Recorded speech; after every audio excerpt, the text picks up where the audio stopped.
What I want to do here, let me get that board set up. We've got the potatoes and Parmesan melting right in. Steak is going to be perfect at that medium rare. Our thin onions are looking good and our rattlesnake tails are happening. What I want to do here, let me turn this pit down. Let me get that board set up. I'll bring you guys over there and show you how I am going to plate it up. Alrighty, all, welcome back to the channel. Of course, my name is Tommy, and this here is licensed to Griddle, and I have to apologize. We are dealing with some heavy rain here in the Garden State, but I have to tell you, when you are inspired to do a cook, you just want to get out there and get the cook done, and that is what today's show is going to be all about. As I get my hash browns on the griddle, these are going to be frozen. I find it doesn't make much of a difference between fresh, frozen, hash brown. So for convenience, it is going to be the frozen. A little bit of trick here of the trade. You want about 350 on your griddle surface. And right now we are about 385. I lowered my middles. I've got the ends off. So that'll come down a little bit. So what we want to do now is we want to get our hash browns on. And as I am doing this here, up on the screen right now is going to be our ingredient list.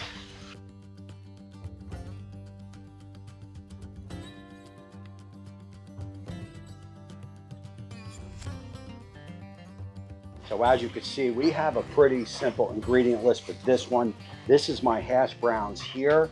This is going to be my flipper. So you want it about the same size as the flipper, and you do not want to go too thick on the hash browns. Of course, to go along with that 350 surface temp, you want to have a nice oiled griddle. You could put some oil on the hash browns, let that seep through. And the real trick to a good hash browns is do not touch it. Do not play with your food here. These got to stay right in this position here for about 8 minutes or so. At that time, I will show you guys exactly how to check it. But we do have some more stuff to get on the griddle, and that is going to be a little bit of bacon. Now, this bacon is frozen, but that is going to be okay. This is going to work. This is going to work well on this recipe here. Along with the bacon, I've got some corn. This is corn cob that has been rattlesnaked up. If you've never rattlesnaked corn like this, you're basically going to clean the corn. You are going to slice it right down on the sides. That is your rattle of the rattle of the snake. We will get that on. Now again, this part here of the cook is all up in my head. I've never done a rattlesnake corn cob like this on the griddle. I have done them on the barbecue pit, so you can check that little bit of a clip right there. So look, we all want to be inspired when we, whether we're working the barbecue pit, the griddle, backyard pit master, backyard griddler, or even a professional chef in the kitchen. We all want to be inspired on what we are cooking, and that here is what today's recipe is going to be all about. I got to tell you, man, just yesterday I was flipping through TikTok and I came through, wasn't really doing any research or anything on a cook. It just popped up on my feed by somebody named CJ. He's big on the Blackstone. He works for Blackstone. I will pop his video up now. He did a Parmesan potatoes and steak video that definitely caught my attention. I had mentioned I was going to give this the shot on my Blackstone. Now, anytime you are doing a recipe from somebody else, you want to switch it up. You want to see if you can either expand on that recipe and just kind of make the recipe your own. And look, sometimes it's a hit, sometimes it is a miss. But that is where this recipe is going to come in today. It is going to be a Parmigiana potato and steak recipe, again with the license to griddle twist. So that brings you up to date, and that is exactly where we are now. We've got our hash browns on, we've got our bacon on, I've got my corn cob rattlesnakes on. We will allow this to cook for about another 4 or 5 minutes or so. After that, I will bring you guys back. All right, also, we've been on for probably about 4 or 5 minutes or so. You could see on my hash browns, it is starting to brown a little bit on the side. That is that is going to be your clue that you are definitely not ready to flip yet. You are looking for a nice and browned along the sides here. So we probably have about another 5 minutes.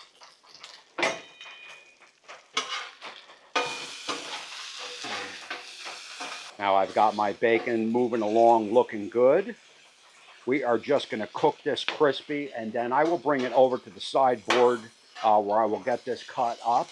And also I've got my corn cob now moving over into the bacon fat for some added flavor.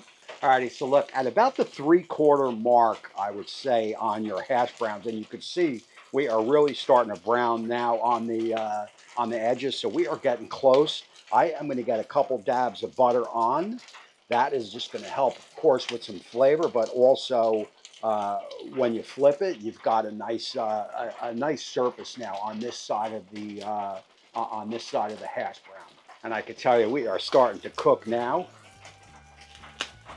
My rattlesnake cobs are starting to pop. Remember, this is corn, so there is really not too much of a difference between popcorn and corn like this when you throw it on the griddle. She's gonna pop just like popcorn. Guys, my bacon is done. Nothing to see here. I'm gonna move this on over to the board and just kind of chop it up. You will see why in a little bit. Alrighty, and as you can see, we are definitely starting to heat up now, starting to cook. I would say these hash browns got about another minute or so. Alrighty, guys, look, I'm gonna flip it now, man. What could I say? Wish me luck.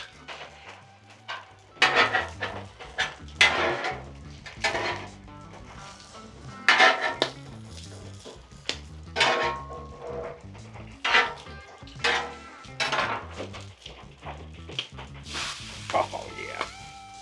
As you can see, we are cooked perfect. We fell apart a little bit on the flip. No big deal there. That is a supersized hash brown after all. And remember, we've got that butter, we've got that oil working, so we are good to go. This is going to take about another 6 or 7 minutes. At this time, what I am going to do is I am going to move this over because we got bigger and better things happening on the griddle. And we are going to want to raise that temperature up to about 450, 4 1/4, somewhere in that range, because we got to sear some steak. Alrighty, so look, as my temp is rising here, I've got some very nice, thin shaved onion. I thought that would be an interesting twist to this recipe, so we are going to get those on now. Little oil down.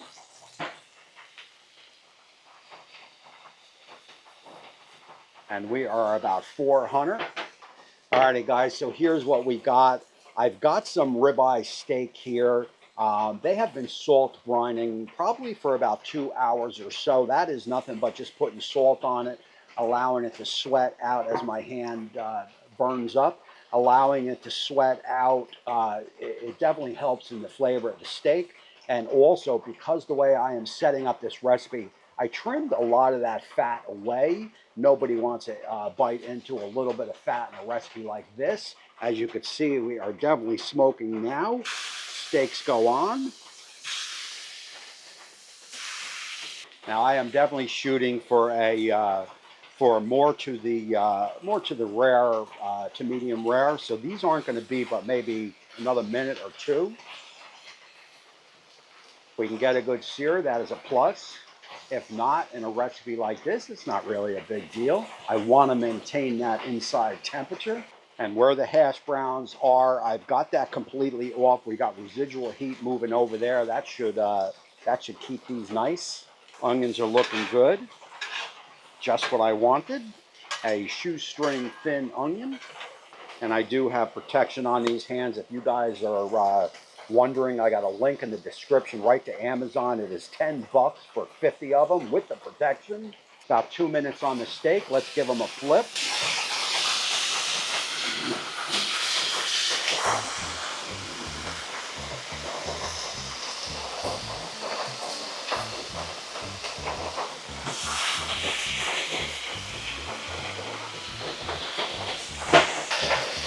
Woo, this is coming together quite nicely. Oh yeah. You know, you gotta. I get such a high when I cook, whether back in the day in the restaurants or here on the griddle or the barbecue pit, because when you work a recipe, recipe out in your head, and it comes together without a hitch on the griddle. If that's what you're doing, man, it is definitely a good feeling. And this is coming together without a hitch.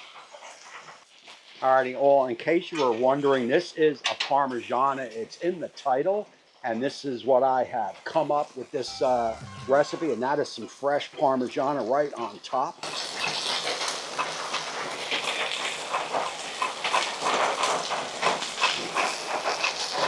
We will allow this to melt right in. Oh yeah, it's like snowing on the Parmesan. Now the Parmigiana has a lot of salt in it, so I am just going to hit it with black pepper. And of course my steaks, might as well get a little black pepper on them. Alrighty, let's get that temp check. And we've got about another minute or so. So what I want to do here, as we flip our rattlesnake tails over, absolutely perfect. What I want to do here, let me get that board set up. We've got the potatoes and Parmesan melting right in. Steak is going to be perfect at that medium rare. Our thin onions are looking good, and our rattlesnake tails are happening. What I want to do here, let me turn this pit down. Let me get that board set up. I'll bring you guys over there and show you how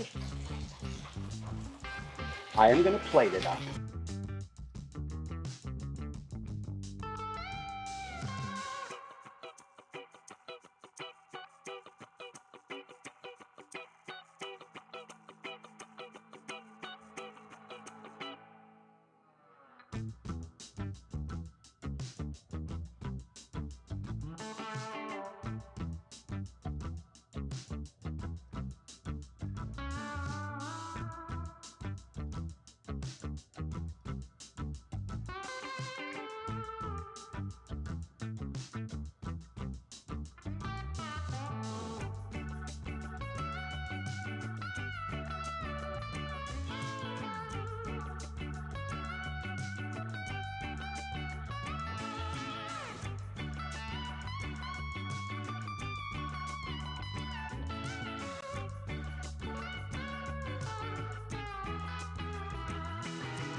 Alrighty, oh look, the rain is really starting to come down now, so I got to get through this quick.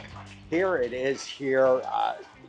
You know, what can I say? Everything up here came out perfect on there, which came over perfect on here. Perfectly cooked. The Parmesan perfect. The rattlesnake tails perfect. Although it was a little fugazi on the flip on the hash browns, those are perfect. You know, the onions, the everything is just absolutely perfect. The only thing not perfect is the rain. And Molly, come here. Get over here. Molly's sitting out in the rain. Come over here and sit. Sit down. She is waiting for a taste test, and so am I, actually. I don't have unfortunately, I don't have a knife. That is okay. I am not troweling through the rain over there to get it. We will get a piece of steak.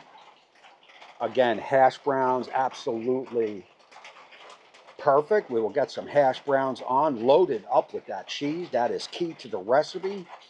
Little piece of bacon. I've got some onions in there. I do believe I have everything, and cheers. So look, first off, I got to thank CJ for the recipe idea. This is a 20 out of a 10. First of all, the steak is cooked absolutely perfect. That is a perfect medium rare. The salt brine on the steak is key to the recipe, as it just puts a nice soft flavor on it. No need to salt it up after that. The black pepper all over it. The hash browns and the Parmesan cheese, probably close to the star of the show with the steak. I mean, heck, the whole thing is the star of the show. Why not? Look at these hash browns. They are loaded up with cheese. Perfectly salty. You know, this is absolutely, absolutely incredible. Um, Look, that is going to end it, man. The rain is probably driving you crazy. It is definitely driving me crazy. Again, I got to thank CJ for the recipe idea. I definitely dig it. This one is definitely going to go on the list. Again, my name is Tommy, and I guess that makes me the Griddler. I appreciate you guys for showing up every week. And until next time, my name is Tommy. Right here is Molly, and we will see you